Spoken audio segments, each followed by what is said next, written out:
Mr. Robinson? Yes. I didn't have time to You have to give us your name. I'm sorry. My name is Mark Robinson. I live at 4015 Sassafras Court. That's right here in Greensboro. I've lived in Greensboro all my life. I didn't have time to write a fancy speech. I didn't have time to, I didn't have the resource of an English teacher to sit down and write a speech with at school today and be, brought over here or practice or anything. What I really came down here for is this. I've heard a whole lot of people in here talking tonight about this group and that group, and domestic violence and blacks, these minorities and that minority. What I want to know is, when are you all going to start standing up for the majority? And here's who the majority is. I'm the majority. I'm a law-abiding citizen who's never shot anybody, never committed a serious crime, never committed a felony. I've never done anything like that. But it seems like every time we have one of these shootings, nobody wants to put the blame where it goes, which is at the shooter's feet. You want to put it at my feet.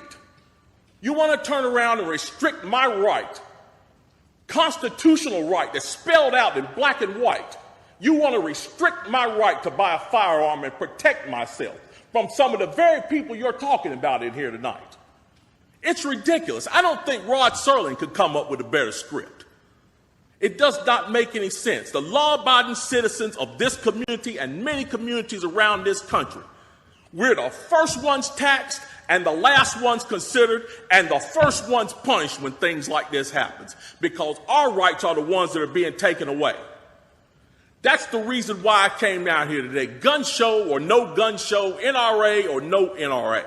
I'm here to stand up for the law-abiding citizens of this community, because I'm going to tell you that what's going to happen. You can take the guns away from us all you want to. You all write a law, I follow the law, I'll bring my guns down here, I'll turn them in. But here's what's going to happen. The Crips and the Bloods on the other side of town, they're not going to turn their guns in. They're going to hold on to them. And what's going to happen when you have to send the police down there to go take them? The police can barely enforce the law as it is. As what I see, we demonize the police, criminalize and vilify the police, and we make the criminals into victims. And we're talking about restricting guns? How are you going to do that? How are you going to do that when the police department's already hamstrung? You're not going to be able to go down here and take these guns from these criminals. So the criminals are going to hold on to their guns. They're still going to have them. They're still going to break in my house, and they're still going to shoot me with them. And guess who's going to be the one that suffers?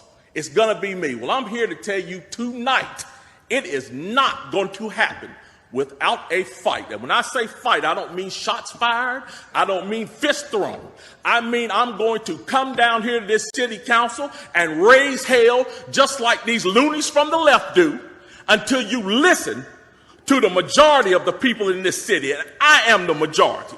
The majority of the people in this city are law-abiding, and they follow the law, and they want their constitutional right to be able to bear arms. They want to be able to go to the gun show and buy a hunting rifle or a sport rifle. There are no military-grade weapons sold at the gun show. An AR-15 is not a military-grade weapon.